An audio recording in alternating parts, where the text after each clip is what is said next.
Rema hari ini, Yohanes 4 ayat 24. Allah itu roh, dan barang siapa menyembah Dia harus menyembahnya dalam roh dan kebenaran.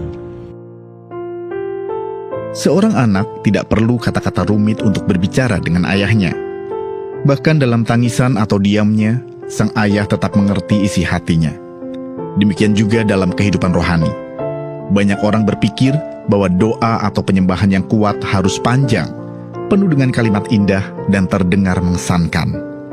Padahal, Tuhan tidak terutama melihat kefasihan lidah, melainkan ketulusan hati.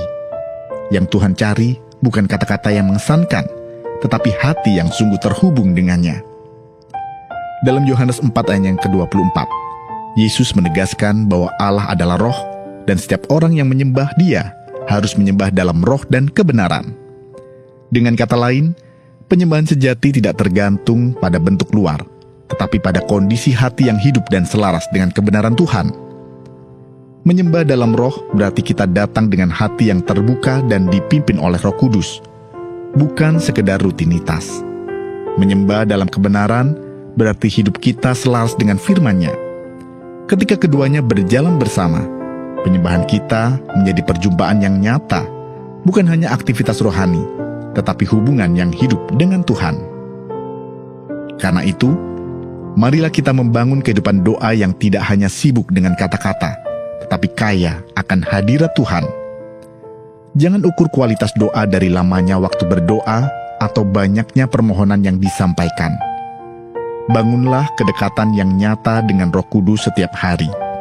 Hiduplah dalam kebenaran firman Tuhan, dan biarlah Roh Kudus memimpin kita menjadi kuat dalam doa.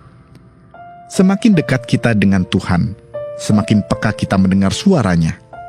Disitulah kita semakin mengenal kehendak-Nya dan mampu untuk berdoa melampaui batas pikiran dan kemampuan kita. Sehingga kita pun memperoleh kekuatan, penghiburan, dan tuntunan dalam setiap langkah kehidupan kita. Apakah Anda datang kepada Tuhan untuk mencari hadirat-Nya atau hanya mencari jawaban atas kebutuhan Anda? Mengapa demikian? Mengapa Anda perlu memberi waktu untuk mendengar suara Tuhan dalam doa? Bagaimana Anda bisa membangun kedekatan hubungan pribadi Anda dengan Tuhan saat ini?